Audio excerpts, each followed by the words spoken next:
Adam Eagle, how are you, Ross? Good to see you. Good to see you. I don't know, the camera's on me. Get on the camera. How are you, Simon? Good to see you, man. Yeah. 5 years ago, we brought Russ Steadman to New Zealand to hunt the red stag. He had so much fun that he decided to come back with his family to High Peak Station to introduce them to our friends, the Guild family. Welcome to High Peak, and the thing that really makes us, I guess, gives us an idea that we're doing our job correctly is when clients become friends and then they come back again. And that suggests that we might have done something okay the first time round. So to have you back, Russ, is just fantastic. High Peak Station it's where we are right now, obviously. It's our family's ranch, basically. We're about a 10,000 acre property that is about an hour west of Christchurch Airport. About half of the land that we've got here is set aside specifically for the purpose of hunting. So we've got our own game reserve managed for the best sort of red stag genetic quality we can. In addition to the hunting side of things, we're also ranching, so we raise deer for export, for venison and velvet, sheep for sheep meat and wool. We've also got cattle, and we also have honey production.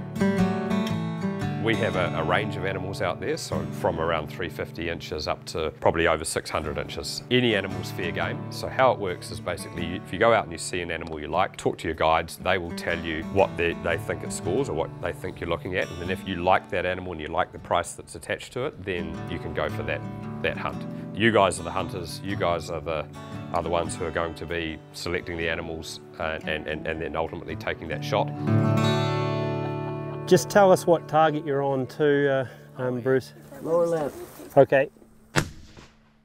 Great height. Maybe 1 inch right, but being on. Oh man, he dead on. He's good. Hunting in New Zealand is interesting. I guess the main thing that differentiates us from you guys in the US is that all of our species are introduced. So none of them are native. They're all introduced sometime over the last 150 years. And we have an absolute abundance of particular species that anyone can go out and hunt on vast acreages of public land. Because they're not native, they're not well managed the way you would manage your species at home. So generally what you have is a bit of a free-for-all, which means if you really want to get a good example of the animals that we have, you really need to hunt on private land. And that's sort of where we come into play. Probably about 390 or something. That's 390, is it, you think? Yeah. Don't make me second guess myself. Bruce Steadman and his son Kurt are looking to shoot a stag, while Russ is hoping to find a good fallow buck. That's really nice. It's got really nice, really strong it grounds. does. Yeah. Their guides are Greg Barnaby and Justin Lev. So we just spotted like a pretty good size fallow buck. And we're just sort of waiting for him to feed his way up. It's day 2, and the guys have looked over some really nice stags. Justin had spotted a big fallow buck on the property a week or so ago and had us down low trying to relocate it in a steep canyon through the thick fog. Yeah, so we call this clag. So I'd say it's pretty well clagged in today, and I'm hoping this is, from what the weather forecast initially said, this is the last we're going to see of it. Yeah, on the skyline. Got him? He's out. He's just out to the left of the furthest sheep. Yeah, that is a huge buck. Look at his guard tines. The fog finally lifted and now we can see him, but we've been watching for a half hour. It's gonna be a good one. Heidi says it's pretty, so you know, that's good. Look at that. Oh my goodness. Look at that. And he's quite symmetrical actually for a like, look at that. They're both mirrored. Can you see that? That is amazing. Okay, Russ, you ready? So now we're going to the house? Somewhere amazing. I don't know in the house. Go to bed, right, Russ? We'll see. We got to get it first, so. What do you think, Greg? We're not going to get them from down here. So let's get up there. Yeah, they're working their way up. So we can either get up high like our original plan and hope to catch them from the top. I think that's a better move, because if we go down below, they're going to have a lot of eyes on us. The big fallow buck has gone into this steep canyon. Russ spots him working his way down another ridge. We need to try and cut him off. I can see him. He's in the bottom end of the brush. But we need to get out to this point in a minute. I reckon he's watching us, so. Just as Russ is about to get a shot, Yeah, so we'll go up to this man Gary and just see if it's going to be a suitable bean. It might not be. Oh, he's gone out. the buck either spots us or wins us and takes off. How much energy have you got? Should we try get out to this point, see if we get eyes on him again? Okay. We put in a lot of miles chasing the fallow. That's right.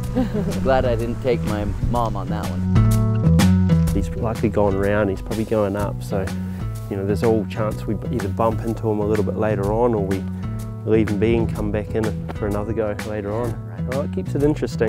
That's why they call it hunting. That's right, yeah. The buck has once again given us the slip. Time to regroup and hope we can relocate him. Oh my gosh. Oh, that's a heavy one. Look at that. That's a good one. Woohoo! Heidi was pretty adept at spotting and picking up sheds on the property. You might wonder if your spouse did join you on the hunt and they weren't shooting, would they have fun? Well, that's what's great about High Peak is they offer a lot of other adventures while you're there. We really enjoy hosting families, and families often come with a range of people of different ages and abilities and interests. So we have a lot of non-hunters. So we've recently had people go out and do like a half-day horse trek up into our mountains. There's shopping, there's wineries, there's all sorts of things that people can be interested in if they don't want to hunt.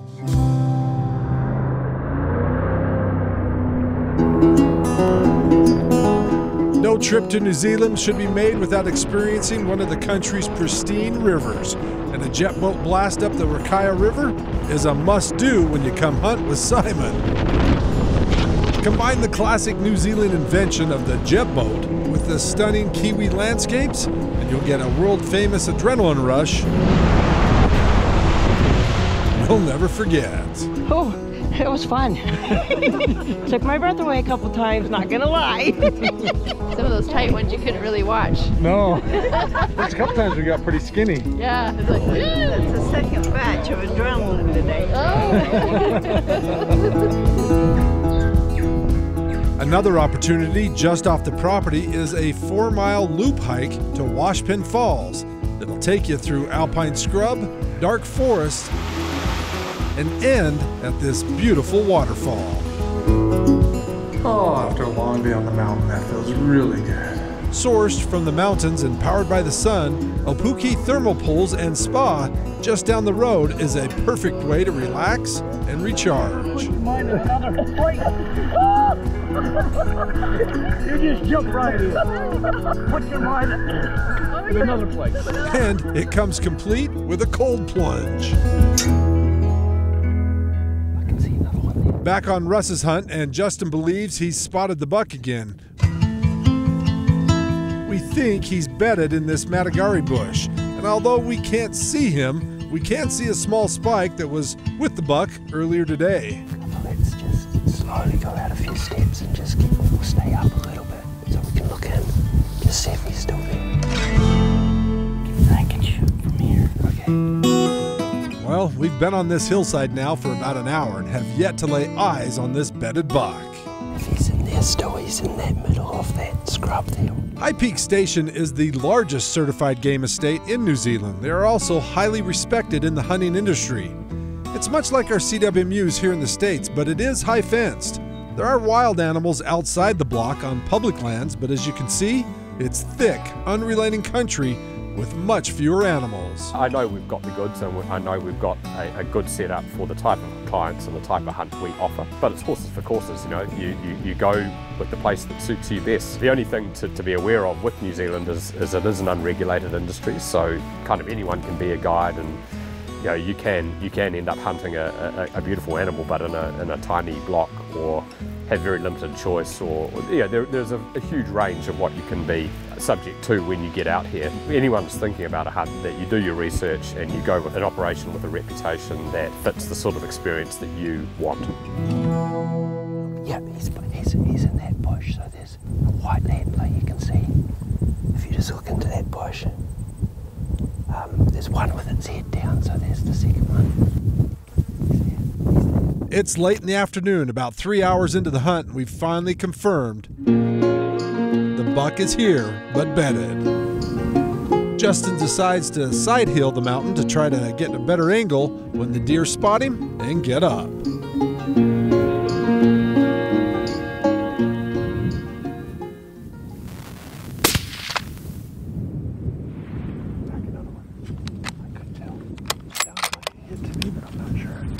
Sounded like a hit, but I'm not sure. He definitely had blood down his front chest. So I'm all tensed up. I've been holding the same position for, seems like 3 hours. Like a really good hit to me. Our spotters on the ridge behind us are telling us the buck has moved off into another drainage. We get on the blood trail and follow for a good 2 miles trying to catch up to him. It's only 143. Yep. You on him? Oh, yeah. I'll just go up. Ready? Take him. Oh, crap. Okay, hold on. It's 6 hours later. Our legs are burning, we're hungry, and out of breath. This thing's whooping our butt. We've chased this buck all over this block and finally catch up to him. That finished him. That got him? Yep. Keep down. This is Houdini, baby. My gosh, it gave us the slip. How many times? 5, 6? I 5 hours into this. I quit counting after 6. We had people on every point. Dad up here, Greg over here, Justin here. Sheesh. How are your legs? Tired. But it's worth it. We're gonna go check it out. That is an absolute massive fallow. Like that is a trophy. That thing is a monster. High Peak Station is much more than just a hunt. It's the scenery, the variety of opportunities, the food, and accommodations are just downright fantastic. But most of all, it's the people. From Simon to the guides, to our chef Hillary. They make it such a memorable experience. Man, what a story attack. I never would have thought we'd still be here, no lunch, we've run over the place 3 times. Like I said to these guys, that's why you have a cooked breakfast, because you might not ever get lunch. High Peak is very high quality if you do come out here and do this. The Guild family is top notch. Couldn't recommend them enough, and the scenery, as we've told you, is just spectacular. So get down here, bring your family, do like the Steadmans. This is my second time. It's probably not my last. Come make some memories, man. Come down here. Oh, a stag in the morning and a jet boat in the afternoon and a soak in the evening. Soak in the caves, look at these big class. Adrenaline rush, and then relax. Coming up next week. So when I looked over, I could see one of the hinds that we'd seen with him. And she's just stuck down there, so I'm guessing he is in there somewhere. It's just whether these guys can see it. We're back in New Zealand as Bruce and Kurt Steadman look to fulfill their dreams of a big stag. Until then, I'm Adam Eagle, KSL Outdoors, reminding you to get out with your family, your friends, and make some memories, even if it's down in Middle Earth outdoors.